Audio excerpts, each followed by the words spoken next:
how can you get customers to give you money every single month? What do you need to do to sell a recurring revenue product? In this video or today's podcast, if you're listening, I want to talk about how to sell a recurring revenue product, as well as what you need to approach first and who you need to approach first, as well as what kind of customers are going to buy a recurring revenue product from you.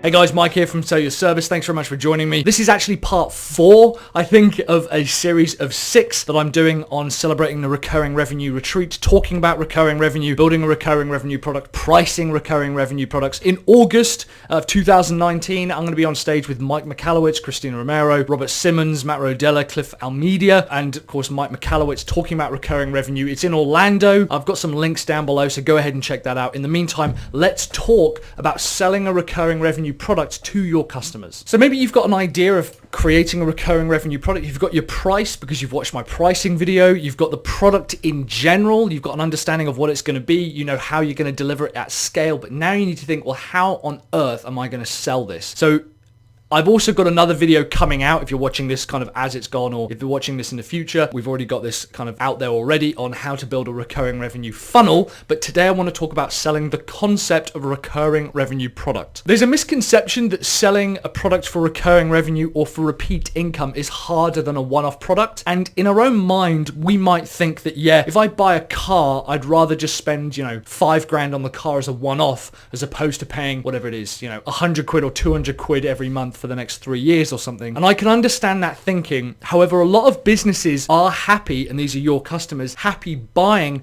a recurring revenue product, and they like the idea of splitting costs over because that helps with their cash flow. Often buying a recurring revenue product from someone, or buying, a repeat service from someone, is a lot easier in the long run because it means that you don't have to fork the cash up front, but you still get the results that you want. Think about a product like ActiveCampaign. To get someone to build that system for you to use for free would cost tens, if not hundreds of thousands of dollars. I know because we're currently building some software that's similar to it. But paying, $20, $50, $100, $300 a month is still a hell of a lot cheaper. So customers want that from you. It's also not cheeky to have a recurring revenue product. I've seen a lot of businesses shy away from it because they think that it's greedy, or customers are going to think that they're taking the piss, thinking, oh my God, I can't believe that you would have a recurring revenue product. That's so greedy, having me pay you per month. Customers want a recurring revenue product. And they also know, as we've talked about in a previous video, that if you're getting results for someone and you're helping them, get the same results month in, month out, then they're going to want to keep paying for that. If you've helped them lose weight, they're going to want to keep paying for that. They're going to want to continue losing weight. If you're helping generate them traffic and leads and sales and customers,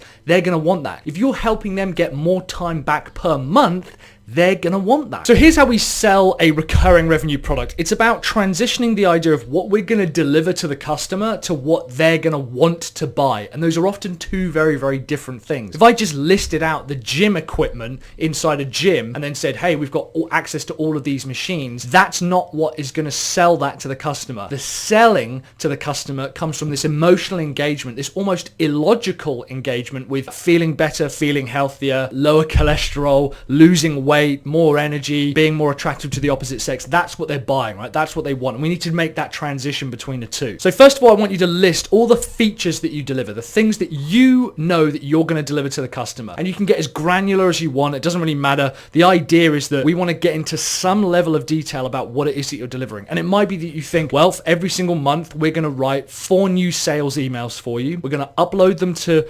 ActiveCampaign. We're going to stylize them. We're going to template them. We're going to build a report for you. We're also going to split test your current sales pages. That's just an example. Maybe that's something you're going to do for someone every single month. And now what we have to do is think, well, how does that make someone's life better? How does that make the buyer's life better? And what's interesting is it's not even how does it make their business better, because we can always say, oh, it's more leads, it's more sales, it's more traffic or whatever. Or yeah, we're going to do your email on automation for you. And yes, that might strictly be true, but that's not how does it make their life better. What we need to think about is how does it make their life better. And the key that I keep coming up against, that I say time and time again, which is law 2 of selling marketing funnels: sell futures, not features. Sell them the better future that you're going to give them, not the features. In one of the previous videos, I gave an example. I think it was maybe number 3, like why recurring revenue is the number 1 priority within your business. We talked about this weight loss program where you're going to feel great and people are going to ask you what's your secret. And we never mentioned the product. We sold the concept of this better life, this better future. So for example, if we had that same product that we talked about, writing sales emails, writing sales campaigns, uploading them to ActiveCampaign, we say, how about when you wake up, instead of an empty inbox or customers complaining, you've now got new sales and revenue generated already while you're asleep. This means that you can now go out, spend more time with your friends and family and doing stuff that you love, because instead of uploading anything to ActiveCampaign or spending time writing those sales emails, we're going to have a group of experts go away, create these campaigns for you, and you never have to worry about them. We're going to help you spend less time at the office, spend less time inside ActiveCampaign, and more time doing the things that you love doing with your family, spending time with them, and more importantly, generating relationships and building relationships with your customers that are strong enough for them to want to buy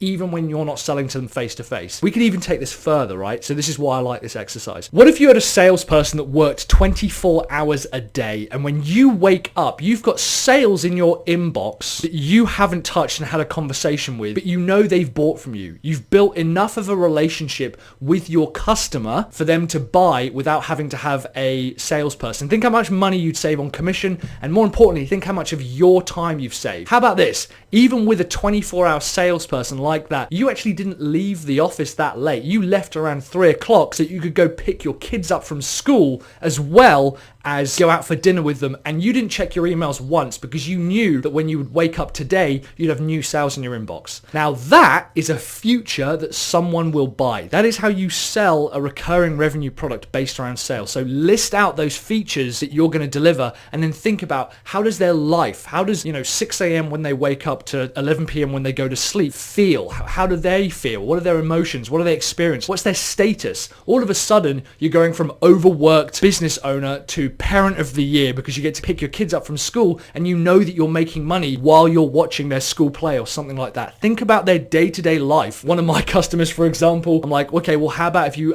had more time out on your boat? You absolutely love sailing at this brand new boat. How about if I gave you more time on that boat and you knew that all of the sales activities were being taken care of? How would that make you feel? What if you had confidence in your sales process? That's what you're buying. Rule 1 of selling marketing funnels is don't talk about marketing funnels. It's imperative that you don't mention marketing funnels or marketing automation. That comes during the proposal stage when you talk about what it is you're going to be delivering. But when you sell it to those customers, I want you to write out, almost do this creative writing exercise, and then think about the types of customers that would benefit from that. Think about who would benefit from that type of lifestyle, from that type of future. Who is aspiring to have that? And all you do is you reach out to them and you say, hey man, I'd love to talk to you about how you can spend less time at the office and have someone selling your products for 24 hours a day. Or hey man, I'd love to talk to you about spending less time at the office so that you can go and spend time with your kids or go golfing or go on holiday. I know that's a big deal to you, but also if you had 100% confidence in your sales campaigns, how would that feel? You go, yeah, that sounds awesome. Great. Let's have a conversation. That's what you need to do. You need to reach out with those future benefits. Now, you might think that sounds really cheesy. It is, but people buy cheesy. People buy illogical. People don't buy for smart, sensible, logical reasons. Otherwise, we'd all eat vegetarian food and we'd all go to the gym all the time. People buy for illogical, emotional reasons. That's why people buy products,